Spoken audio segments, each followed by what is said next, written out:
¿Hubo diluvio o es un mito como dice el falso nunca Papa Bergoglio? moimunamblog.com. colbecenter.org. ¿Habrá leído alguna vez lo que dice la Biblia sobre las aguas diluviales que exterminaron la vida en toda la tierra? Nunca más será exterminada toda carne por las aguas del diluvio.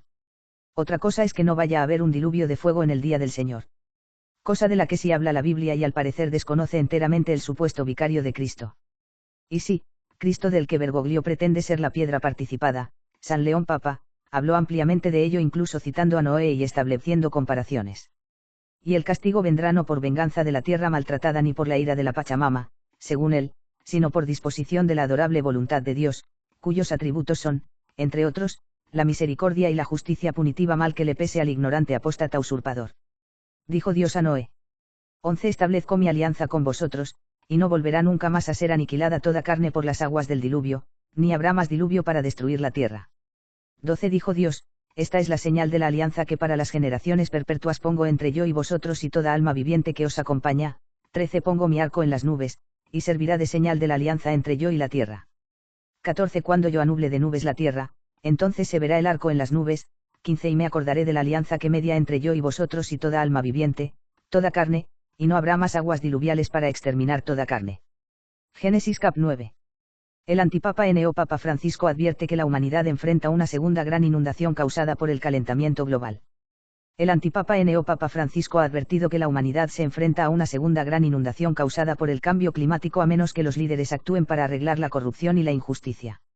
El hombre de 84 años, no eran 82 años como dice el diario La Nación, dijo que, en la historia del gran diluvio en la Biblia, Dios usó su ira para castigar la injusticia y limpiar el mundo. Luego agregó que la humanidad se enfrenta a otro gran diluvio, tal vez debido a un aumento de la temperatura y al derretimiento de los glaciares. Eso es lo que sucederá ahora si continuamos en el mismo camino, dijo. El antipapa Papa Francisco ha advertido de una segunda gran inundación que podría arruinar el mundo debido al aumento de las temperaturas y el derretimiento de los glaciares causados por el cambio climático. Francisco hizo los comentarios al escritor italiano Marco Pozza, que también es capellán de la prisión de Padua, en un nuevo libro que se publicará en marzo. Un extracto del libro llamado De vicio y virtudes fue publicado por Corriere della Sera el domingo. En él, también insta a los líderes mundiales a la prudencia, diciendo que es el papel de los gobiernos detenerse y pensar antes de actuar precipitadamente. ¿Y cuál es tu deber, Francisco? La prudencia, dice, va de la mano con simpatía, con empatía, por las situaciones, las personas, el mundo, y sus problemas. También pide paciencia en la fe, diciendo que es una parte natural de la creencia que los cristianos tengan dudas en su fe y en Dios. Pero los verdaderamente fieles, dice, perseveran en sus creencias a pesar de sus dudas y al final son recompensados. Mientras discute la justicia, Francisco menciona el ejemplo del diluvio bíblico que destruyó el mundo, excepto Noé, que fue considerado lo suficientemente virtuoso como para sobrevivir. El diluvio en sí puede haber sido un mito, dice Francisco, pero se utiliza como ejemplo para mostrar cómo Dios usa la ira para castigar la injusticia y los errores correctos en el mundo. La ira de Dios es contra la injusticia, contra Satanás, dice. Francisco advirtió que el gran diluvio de la Biblia podría repetirse si los líderes mundiales se ponen en acción para arreglar la corrupción y la injusticia. Imagen de archivo. Francisco advirtió que el gran diluvio de la Biblia podría repetirse a menos que los líderes mundiales actúen para arreglar la corrupción y la injusticia. Imagen de archivo. Está dirigido contra el mal, no contra el que deriva de la debilidad humana, sino contra el mal de inspiración satánica, la corrupción generada por Satanás, detrás de la cual van hombres solteros, mujeres solteras, sociedades enteras. La ira de Dios está destinada a traer justicia, a limpiar. Luego emite su advertencia sobre un segundo gran diluvio, añadiendo que la ira también puede ser un salvador si convence a la gente de cambiar sus formas. ¿Hubo diluvio o es un mito como dice el falso nunca Papa Bergoglio? ¿Cómo explicaría el registro fósil que revela que ha habido organismos vivos creados por Dios que existieron durante un tiempo en el pasado pero que no existen en la actualidad? Introducción. La palabra de Dios entendida en la Iglesia desde el principio nos dice que Dios creó todos los diferentes tipos de organismos vivos por mandato al principio de los tiempos. Dios también nos dice que menos de 2000 años después de la creación, casi todos los seres humanos y animales terrestres se ahogaron en el juicio divino de un diluvio mundial. Los únicos sobrevivientes fueron el patriarca Noé y su familia, y los representantes de cada tipo de animal terrestre que tomó en el arca. Argumentos teológicos a favor de la realidad histórica del diluvio global. En este punto, consideraremos brevemente 5 argumentos teológicos para la verdad histórica del relato mosaico del diluvio antes de examinar 9 poderosos cuerpos de evidencia física de un cataclismo global hace unos 4500 años que produjo la mayor parte del registro fósil. 1. Nuestro Señor Jesucristo y la Sagrada Escritura dan testimonio de la realidad histórica de un diluvio global. Nuestro Señor compara el diluvio global en los días de Noé con su segunda venida. Así como la segunda venida afectará a todas las criaturas de la tierra cuando ocurra, también lo hizo el diluvio en los días de Noé, Lucas 5 y 26. San Pedro da testimonio de la realidad histórica de un diluvio mundial en 1 Pedro 4 y 20, 2 Pedro 2, 5 y 3, 5 a 6. 2. Todos los padres de la Iglesia testificaron del diluvio global.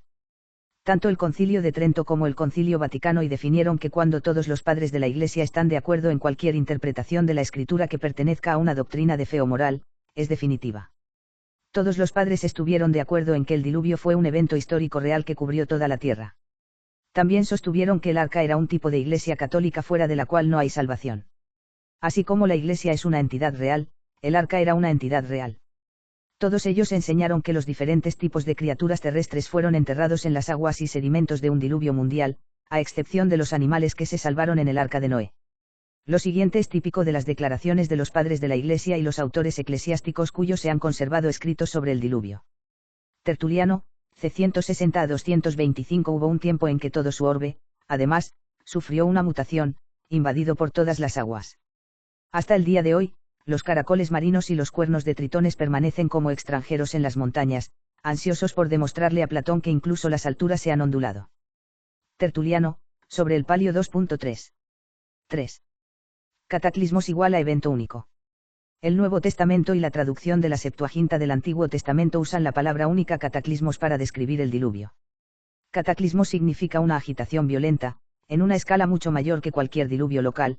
Cf http://bibleu.com/greek/cataclismos-2627.htm. 4. ¿Por qué pasar 100 años construyendo un arca para escapar de una inundación local? ¿Por qué llevar animales al arca para escapar de una inundación local? Dios le ordenó a Noé que trabajara en el arca más de 100 años antes de que ocurriera el diluvio. Génesis 6, 1, Génesis 7, 4. Esto sería absurdo si el diluvio fuera un diluvio local, ya que Dios podría haberle dicho a Noé que se mudara de un país a otro como lo hizo con Abraham cientos de años después del diluvio. Sería igualmente absurdo que Dios ordenara a Noé que llevara todo tipo de animal al arca si el diluvio fuera un diluvio local, ya que los animales simplemente podrían haberse alejado del área inundada. 5. Un diluvio local convertiría a Dios en un mentiroso. Dios le prometió a Noé que nunca enviaría otro diluvio sobre la tierra, Génesis 9 y 11. Si el diluvio fue un diluvio local, entonces Dios le mintió a Noé, ya que ha habido innumerables inundaciones locales durante los 4 milenios y medio desde el diluvio de Noé. Evidencia física de una inundación global.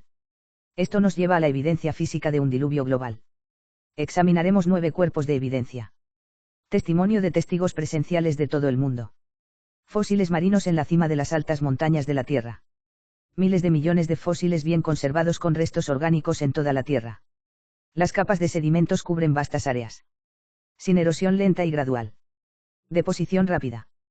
Valles de gran tamaño, brechas de agua y vastas superficies planas. La explosión cámbrica.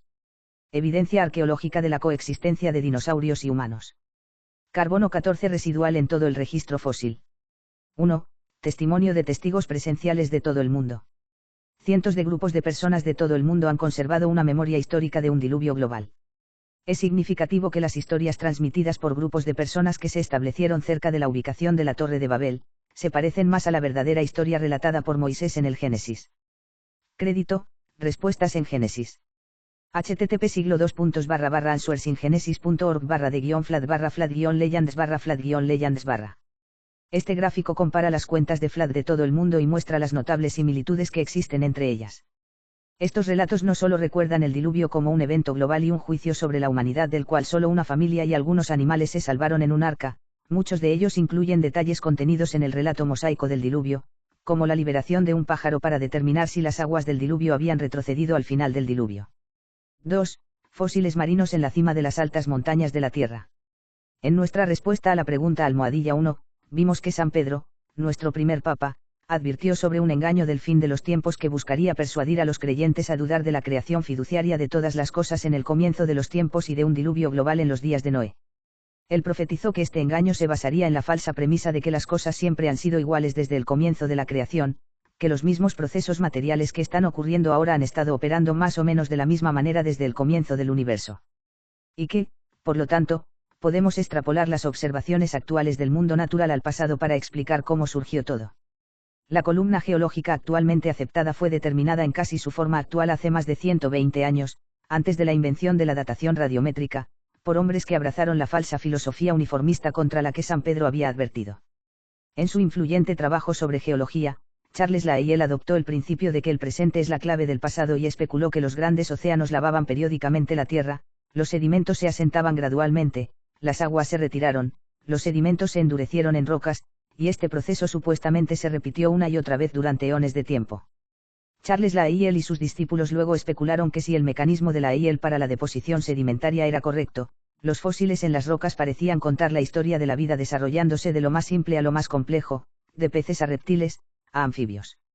Esto proporcionó la base para la hipótesis de la evolución biológica de Charles Darwin, que sostenía que todos los diferentes tipos de seres vivos habían evolucionado a través de un proceso de selección natural a partir de uno o unos pocos ancestros unicelulares durante largas edades. Darwin propuso un árbol de la vida evolutivo con un organismo unicelular en la parte inferior y la evolución humana en la parte superior de sus ramas. Por lo tanto, toda la hipótesis de la evolución biológica se basaba firmemente en las especulaciones geológicas de Lyell, que a su vez se basaban firmemente en el falso principio uniformista de Descartes, que dijo haber concebido después de incursionar en el ocultismo y ser poseído por un espíritu. De verdad. Es más. La siguiente ilustración muestra un fósil de amonites, el fósil de una criatura marina, descubierto en lo alto de las montañas del Himalaya. Estos fósiles se encuentran en todas las montañas más altas de la Tierra, lo que indica que las montañas estuvieron una vez bajo el agua antes de ser levantadas hacia el final o después del diluvio. Crédito, respuestas en Génesis. http://answers-in-genesis.org/fasals/fasal-record/i-dra-i-sea-creatures/. 3. Miles de millones de fósiles bien conservados en toda la Tierra. La existencia de miles de millones de fósiles como este en toda la Tierra apunta a una catástrofe acuosa, global y única, porque la fosilización es una ocurrencia rara y no encontramos nada que se forme hoy que se compare con los cementerios fósiles del pasado, donde un gran número de las criaturas marinas y terrestres se ahogaron y enterraron juntas. Por toda la superficie terrestre de la Tierra, encontramos miles de millones de criaturas marinas enterradas juntas.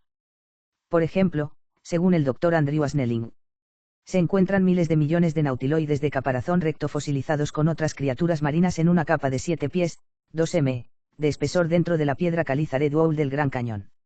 Este cementerio de fósiles se extiende por 180 millas, 290 kilómetros, a través del norte de Arizona y hacia el sur de Nevada, cubriendo un área de al menos 10,500 millas cuadradas, 30,000 kilómetros 2. Ningún evento geológico en la historia registrada de los últimos 4.000 años podría siquiera comenzar a explicar cómo se construyeron este tipo de cementerios de animales. Crédito, respuestas en Génesis. http://answers-in-genesis.org/de-flat-wad-are-sam-of-de-best-flat-evadansis/.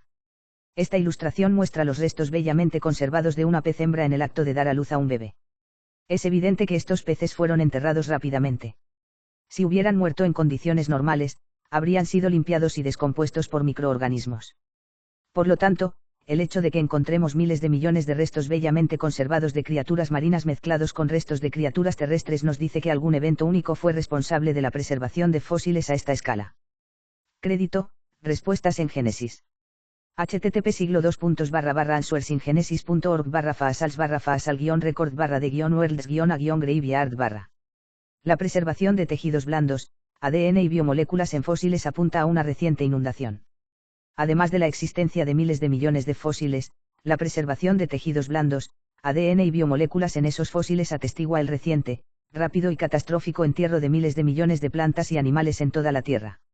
El ADN se compone de nucleótidos que especifican aminoácidos particulares que comprenden proteínas, y muchos informes publicados han atestiguado la conservación de proteínas intactas en muestras supuestamente enterradas hace decenas o cientos de millones de años.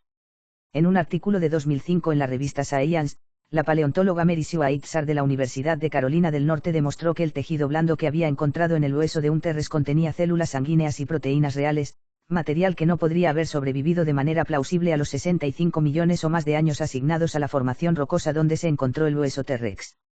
1. Matthew K. Aranow, curador de dinosaurios del Smithsonian en Washington, D.C. confirmó la autenticidad de las proteínas. Aquí están los trozos de proteína. Si vas a refutar esto tienes que explicar cómo llegaron esas piezas ahí, insistió K. Aranow en una entrevista. No es otra molécula que imita a la proteína y emite una señal similar. Esta es la secuencia real. 2. En 2010, paleontólogos de la Escuela de Minas y Tecnología de Dakota del Sur encontraron un fósil de mosasaurio que contenía cartílago. 3. En 2011, un grupo de investigadores suecos publicó su descubrimiento de tejido blando en los huesos de otro mosasaurio, supuestamente de 70 millones de años. 4. En 2014, otro grupo de investigadores encontró proteínas intactas y flexibles en vainas de gusanos enterradas en rocas supuestamente de 551 millones de años. 5. El descubrimiento de tantas piezas de materia orgánica en un notable estado de conservación en todos los niveles de la llamada columna geológica atestigua el rápido y reciente enterramiento de estas plantas y animales en los depósitos sedimentarios de una inundación mundial. 6. 4. Las capas de sedimentos cubren vastas áreas. Las capas de rocas sedimentarias expuestas en las paredes del Gran Cañón pertenecen a 6 megasecuencias que se pueden rastrear en América del Norte y en todo el mundo. En la base de estas capas hay enormes rocas y lechos de arena que son evidencias de sedimentos que se depositan rápidamente en América del Norte y otras superficies continentales. Crédito, respuestas en Génesis. http://answers-in-genesis.org/yaala-rock-leiars/transcontinental-rock-leiars/. Los lechos de tiza del sur de Inglaterra, que se muestran a continuación, se pueden rastrear a través de Francia, Alemania y Polonia, hasta el Medio Oriente. ¿Qué tipo de fenómeno geológico observado en tiempos recientes podría depositar sedimentos transportados por el agua en 3 continentes? Los lechos de carbón ofrecen otro ejemplo de deposición masiva de sedimentos en múltiples continentes. El Dr. Andrew Snelling explica. En el hemisferio norte, los yacimientos de carbón del Carbonífero superior, Pensilvania, del este y el medio oeste de EU. Son los mismos yacimientos de carbón, con los mismos fósiles de plantas, que los de Gran Bretaña y Europa. Se extienden por la mitad del mundo, desde Texas hasta la cuenca de Donetsk al norte del mar Caspio en la antigua URSS. 5. Sin erosión lenta y gradual. Deposición rápida. Polistrate fósiles y superficies de planificación. Es importante señalar que, según el Dr. Andrew Snelling, en los límites entre algunas capas sedimentarias solo encontramos evidencia de una erosión rápida. http://answers-in-genesis.org/yaala-gran-canyon-facts-no-slow-and-gradual-irouchan-. Esto indica claramente que los sedimentos que se endurecieron en estas capas deben haberse depositado casi simultáneamente. Fotos cortesía del Dr. Andrew Snelling. Crédito, respuestas en Génesis. http://answers-in-genesis.org/yaala-gran-canyon-facts-no-slow-and-gradual-irouchan-. En todo el mundo se pueden encontrar fósiles poliestrados que atraviesan múltiples capas de roca sedimentaria, capas que, según la escala de tiempo evolutiva convencional, se depositaron durante decenas o cientos de miles, o incluso millones de años.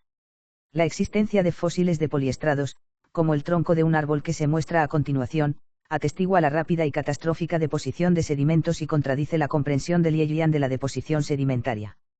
Tronco fósil poliestrado por Yanyu-CC0.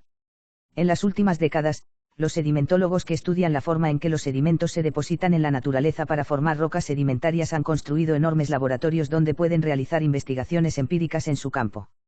Esta investigación ha revelado que la él y sus discípulos no tuvieron debidamente en cuenta el papel que juegan las corrientes de agua en movimiento en la deposición de sedimentos. En laboratorios sedimentológicos, como el de la Universidad Estatal de Colorado que se muestra a continuación, los científicos han descubierto que los sedimentos se depositan por corrientes de agua en movimiento de manera muy diferente a la forma en que la él y sus discípulos imaginaron. En lugar de una deposición vertical lenta y gradual de sedimentos, las corrientes de agua en movimiento depositan los sedimentos transportados por el agua lateralmente y verticalmente al mismo tiempo, de acuerdo con sus características físicas. En los últimos años, los geólogos han reinterpretado varias formaciones rocosas sedimentarias enormes a la luz de la investigación empírica en sedimentología, incluido el Grupo Tonto, una gran sección del Gran Cañón que se muestra a continuación. Según un artículo revisado por pares publicado en la revista de la Sociedad Geológica Francesa, un análisis cuidadoso de los sedimentos que componen esta formación indica que todo el depósito se depositó rápidamente, en cuestión de días o semanas, no millones de años. Por una enorme masa de agua que se mueve de este a oeste a través de lo que hoy es el suroeste de los Estados Unidos.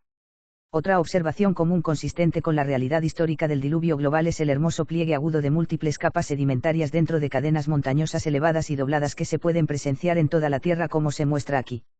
Si estas capas se hubieran depositado durante millones de años, debería haber alguna evidencia de agrietamiento y fractura de las capas más antiguas durante el plegado y levantamiento de las montañas. En cambio, en toda la Tierra, se observan múltiples capas de roca sedimentaria, dobladas en hermosos pliegues apretados, sin fracturas, una clara indicación de que todos los sedimentos se depositaron rápidamente, más o menos al mismo tiempo, y que no hubo largos intervalos de tiempo entre ellos. 6. Estas características de la Tierra van de la mano con otras características que caracterizan enormes áreas de la superficie de la Tierra, brechas de agua, valles de gran tamaño y superficies planas. Las brechas de agua y los valles fluviales de gran tamaño constituyen otros dos fenómenos geológicos mundiales que dan testimonio de una inundación global reciente. Las lagunas de agua como las que se muestran a continuación se pueden encontrar en toda la superficie de la Tierra. Los geólogos de inundaciones interpretan estas brechas como reliquias de flujo canalizado que ocurrió cuando las aguas retrocedieron de una inundación mundial. Los geólogos convencionales han propuesto varias soluciones al problema, como arroyos antecedentes o erosión ascendente, pero ninguno de estos procesos se observa actualmente, y la mayoría de los geólogos admiten que las lagunas de agua son difíciles de explicar, en términos de procesos naturales actualmente observados. 7. Crédito, Creation Ministries International. http://creation.com/do-rivers-road-through-mountains. Una característica relacionada de los valles fluviales de todo el mundo es su enorme tamaño en relación con el tamaño de los ríos que los atraviesan. Según el geólogo Steve Austin, los estudios de G.H. Dury 12 sobre los canales de arroyos modernos y los valles de los ríos demuestran que muchos son demasiado grandes para los arroyos que contienen. Argumenta que la mayoría de las transmisiones modernas en algún punto de su canal son inadecuadas. Dury habla de la distribución continental de corrientes no adaptadas. Dury, G.H. Streams Underfit, en Fairbridge, R.W., ed., The Encyclopedia of Geomorphology, N.Y., Reinhold 1968 pp 1070-1071. Utilizando las características del meandro del canal, Dury concluye que los arroyos con frecuencia tenían de 20 a 60 descarga. Steve Austin, evolucionaron los paisajes. Las mismas fuerzas geológicas que produjeron enormes depósitos sedimentarios que se extendían de un continente a otro también dejaron enormes superficies planas cuando las aguas de la inundación retrocedieron de los continentes y fluyeron hacia las cuencas oceánicas. Por ejemplo, casi 2/3 de toda la superficie terrestre del continente africano es una superficie plana, cortada por el retroceso de las aguas del diluvio a medida que fluían hacia los océanos. Ningún evento geológico desde el diluvio se ha acercado a producir el tipo de efectos que todavía se pueden observar en toda la Tierra como consecuencia de ese cataclismo global único. Cámara Digital Olympus. Sabana africana de Leoli de Hong Kong /CCBY 2.0. 7. La explosión cámbrica. Uno de los cuerpos de evidencia más notables de un diluvio global y de una creación especial es la llamada explosión cámbrica, que se refiere a la aparición repentina de fósiles de prácticamente todo tipo de organismo vivo en las rocas cámbricas de toda la Tierra. La categoría más grande de seres vivos es un filo y hoy en día hay aproximadamente 35 filos representados en la Tierra. Sin embargo, las rocas del Cámbrico cuentan con un registro fósil de más de 100 filos, de los cuales aproximadamente 2/3 se han extinguido por completo. Este hecho notable armoniza perfectamente con el relato mosaico del diluvio, ya que los fósiles dan testimonio del rápido entierro en sedimentos cargados de agua de un gran número de organismos vivos. Esto concuerda bien con la historia sagrada del Génesis. Al principio, Dios creó un gran número de diferentes tipos de criaturas emoticono cara triste 8. Dado que la ciencia natural no conoce ningún mecanismo natural viable mediante el cual un tipo de organismo vivo pueda transformarse en otro tipo de organismo con nuevos órganos y nuevos sistemas del cuerpo, el registro fósil testifica elocuentemente del rápido entierro y extinción de muchos de los tipos originales de organismos vivos, pero no ofrece ningún apoyo para la afirmación de que un tipo de criatura evolucionó a otro. Por lo tanto, el registro fósil confirma la creación especial de todas las cosas al principio seguida por el juicio divino del diluvio de Noé y el rápido entierro de miles de millones de organismos vivos. 8. Evidencia arqueológica de la convivencia entre dinosaurios y humanos. Una objeción común a la cronología bíblica tradicional se refiere a la supuesta brecha de 65 millones de años entre humanos y dinosaurios. Sería imposible, según los escépticos, que Dios hubiera creado todos los diferentes tipos de criaturas, incluidos los dinosaurios y los seres humanos, al comienzo de los tiempos, porque el registro fósil muestra la existencia de una brecha de 65 millones de años entre el hombre y el hombre. Dinosaurios. Aquellos que sostienen este punto de vista común generalmente ignoran la montaña de evidencia arqueológica de la coexistencia de dinosaurios y humanos. Sin embargo, los investigadores concienzudos pueden encontrar fácilmente fotografías de pinturas rupestres, petroglifos y varios tipos de artefactos de todo el mundo, lo que demuestra que el hombre antiguo tenía un conocimiento íntimo de varios tipos de dinosaurios. Incluso el difunto campeón de las moléculas para la evolución del hombre, Carl Sagan. Dinosaurios en la Biblia. Entonces, ¿vivieron los dinosaurios y los humanos al mismo tiempo? Ciertamente. El libro del Génesis deja en claro que todo tipo de animal terrestre fue creado el mismo día que el hombre, por lo tanto, las personas y los dinosaurios deben haber caminado por la Tierra al mismo tiempo durante al menos una parte de la historia. Como ejemplo de evidencias demasiado numerosas para mencionarlas, examinaremos una descripción controvertida de un animal de uno de los libros más antiguos de la Biblia. En Job 40, 15, escrito hace varios miles de años, Dios instruye a Job. He aquí ahora Behemoth, ¿qué hice contigo? Dios continúa explicando que Behemoth come hierba como un buey. Mueve su cola como un cedro. Tiene piernas como barras de hierro. Alimentos donde juegan los animales. Encuentra sombra en el pantano. No está asustado por el río Jordán que se precipita en su boca. No se le puede atravesar la nariz con una trampa. No se puede tomar cuando está de guardia, y es la principal de las obras de Dios. Esta descripción de Behemoth es lo suficientemente completa como para que uno pueda identificar con seguridad al animal como un dinosaurio saurópodo, específicamente, un titanosaurio. De acuerdo con la descripción de Behemoth, titanosaurios. Pastado en la hierba, 1. Tenía colas enormes y afiladas comparables a las de un cedro. Poseía huesos inusualmente sólidos en las piernas, 2. Llevó un estilo de vida anfibio, 3, y fueron los animales más grandes que jamás hayan caminado sobre la Tierra. Con estimaciones de longitud para los especímenes más grandes que van desde 100 a 200 pies, 4, los titanosaurios realmente son los principales de las obras de Dios. http://en.wikipedia.org/wiki/argentinosaurus. Abundan las identificaciones alternativas de Behemoth, pero las tres más populares son el hipopótamo, el elefante o la ficción pura. Las identificaciones de hipopótamos y elefantes no son plausibles por varias razones. Ni los hipopótamos ni los elefantes tienen una cola que inspire una comparación con un cedro, un árbol inmensamente alto que se usa repetidamente en la Biblia para transmitir majestad. Ni los hipopótamos ni los elefantes son inmunes a la caza tampoco, como implicaría el pasaje. Los hipopótamos a menudo eran cazados en África al ser perforados con un aluvión de arpones, y los elefantes todavía son cazados furtivamente por su marfil.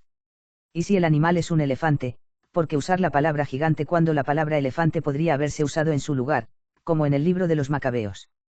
Por último, ni los elefantes ni los hipopótamos pueden describirse como principales de las obras de Dios, considerando que los dinosaurios los superaban ampliamente en tamaño y fuerza. Incluso si el término jefe se toma para referirse al orden de la creación, Génesis describe a las criaturas marinas como creadas antes que los animales terrestres, siendo la última categoría aquella en la que seguramente se encuentran hipopótamos y elefantes. Los hipopótamos viven un estilo de vida parcialmente acuático, pero no son exactamente lo que uno llamaría una criatura marina. La noción de que Behemoth era ficticio es tan absurda que apenas merece una refutación. La descripción de Behemoth sigue a descripciones de animales muy familiares, como cabras, bueyes, avestruces y caballos. Que Dios cambie abruptamente de describir la realidad a describir la ficción no tendría sentido en el contexto del texto, donde Dios está usando animales que él realmente creó como ejemplos de su poder.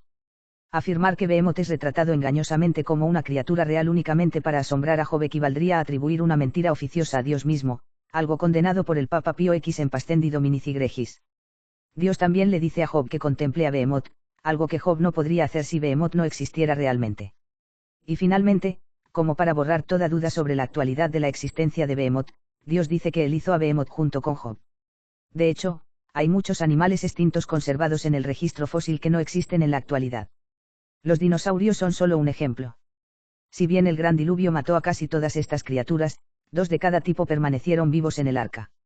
Sin embargo, con los cambios drásticos en la superficie de la Tierra en el momento del diluvio, el clima global cambió, y al diluvio siguió una edad de hielo, que duró varios cientos de años. Este cambio climático dificultó la supervivencia de ciertos animales y, por lo tanto, los descendientes de ciertos tipos creados no prosperaron y se extinguieron lentamente. Además, la historia registra relatos de hombres, como St. George y Beowulf, que mataron dragones, criaturas cuyas descripciones no dejan lugar a dudas sobre su identificación como dinosaurios. 9. carbono 14 residual en todo el registro fósil. Sorprendentemente, uno de los testigos más convincentes de una creación reciente y una inundación global puede resultar ser el carbono 14, C14. El carbono 14 se produce cuando los rayos cósmicos eliminan los neutrones de los núcleos atómicos de la atmósfera superior. Cuando estos neutrones de rápido movimiento chocan con el nitrógeno, N14, en altitudes más bajas, convierten el nitrógeno en C14. El C14 es inestable y eventualmente se descompone en nitrógeno. Sin embargo, tanto el C14 como el carbono 12, C12, se combinan con el oxígeno para formar dióxido de carbono, que llega a las células de las plantas y los animales. Mientras las plantas y los animales están vivos y respirando, la proporción de átomos de C12 a átomos de C14 sigue siendo la misma en sus células que en la atmósfera. Sin embargo, una vez que la planta o el animal muere, los átomos de C14 se descomponen a un ritmo constante y ya no se reemplazan. Como resultado, la relación entre C14 y C12 cambia con el tiempo a una tasa constante. Dado que la mitad de una cantidad determinada de C14 se convertirá en N14 en 5730 años, y o 40 años, se dice que 5730 años es la vida media del C14. A este ritmo de descomposición, cualquier organismo que muriera hace más de 50.000 años debería haber perdido todo su C14. La producción de C14 ha aumentado en los últimos tiempos como resultado del debilitamiento del campo magnético terrestre. 9. Además, una inundación global, si bien habría destruido casi toda la vida vegetal y animal, no habría afectado la producción de C14 en la atmósfera. En consecuencia, el nivel de C14 en relación con C12 habría aumentado durante el periodo posterior a la inundación, ya que la misma cantidad de C14 habría coexistido con un depósito mucho más pequeño de C12. Por lo tanto, mientras que la proporción actual de C14 a C12 es de 1 a 1 billón, podría haber sido tan pequeña como de 1 a 5 billones en la atmósfera anterior a la inundación. Ambos factores tienden a hacer que la materia orgánica probada con carbono sea mucho más importante. Más viejo de lo que realmente es. Sin embargo, dado que la vida media de C14 es relativamente corta, la datación con C14 se puede calibrar utilizando objetos de edad conocida hasta aproximadamente 2500 AC, lo que la hace mucho más confiable que la datación radiométrica con isótopos de vida media larga que no pueden calibrarse de esta manera. Por ejemplo, en las últimas décadas, se han encontrado cantidades significativas de C14 en carbón, combustibles fósiles y huesos de dinosaurios, lo que refuerza las bases para el escepticismo sobre las edades de decenas de millones de años que les ha sido asignada por la escala de tiempo geológica convencional. Un artículo reciente del geofísico John Baumgartner y sus colegas informó que las muestras de carbón de los depósitos asignados edades de 30 a 300 millones de años antes del presente contenían C14 en aproximadamente las mismas cantidades, muy por encima del límite de detección, lo que sugiere fuertemente que el material vegetal que forma en los depósitos de carbón en toda la Tierra se depositaron rápidamente, hace miles, no millones, de años. 10. En la reunión de Geofísica del Pacífico Occidental en Singapur en agosto de 2012, otro equipo de investigadores, dirigido por el físico Thomas Szilard, presentó los resultados publicados de las pruebas de C14 de 20 fragmentos diferentes de huesos de dinosaurios desde Texas hasta Alaska, mostrando que todos los huesos contenían C14. En la misma cantidad que los huesos de lobos y mamuts y otras criaturas que se sabe que vivieron con el hombre hace menos de 10.000 años. 11. El Dr. Paul Hiem de la Universidad de Loma Linda encontró 78 casos separados en la literatura científica donde se había encontrado C14 en material que debería estar muerto por radiocarbono. 12. El hecho de que los restos de plantas y animales asignados a edades convencionales de decenas o cientos de millones de años antes del presente contienen todos aproximadamente la misma cantidad de C14 apoya firmemente el testimonio de la historia sagrada del Génesis de que todos estos diferentes tipos de las criaturas fueron enterradas en las aguas y sedimentos del diluvio más o menos al mismo tiempo. El nivel de ubicación de los fósiles en las rocas sedimentarias no refleja una diferencia significativa en el tiempo de enterramiento. Más bien, refleja los diversos hábitats y los diversos grados de movilidad de los diversos organismos. Conclusión. En conclusión, el testimonio unánime de la escritura, la tradición y los padres armoniza perfectamente con el testimonio de grupos de personas de todo el mundo, así como con la evidencia de la arqueología, la paleontología y la sedimentología, entre otras áreas del conocimiento. Todos coinciden en que el diluvio de Noé y sus secuelas produjeron la mayor parte del registro fósil y resultaron en la extinción de la mayor parte de los filos de la Tierra, ya sea por ahogamiento en las aguas y sedimentos del diluvio o por la incapacidad de sobrevivir en las duras condiciones que acompañaron al periodo posterior al diluvio. Edad de hielo y el ambiente post-diluvio menos benigno.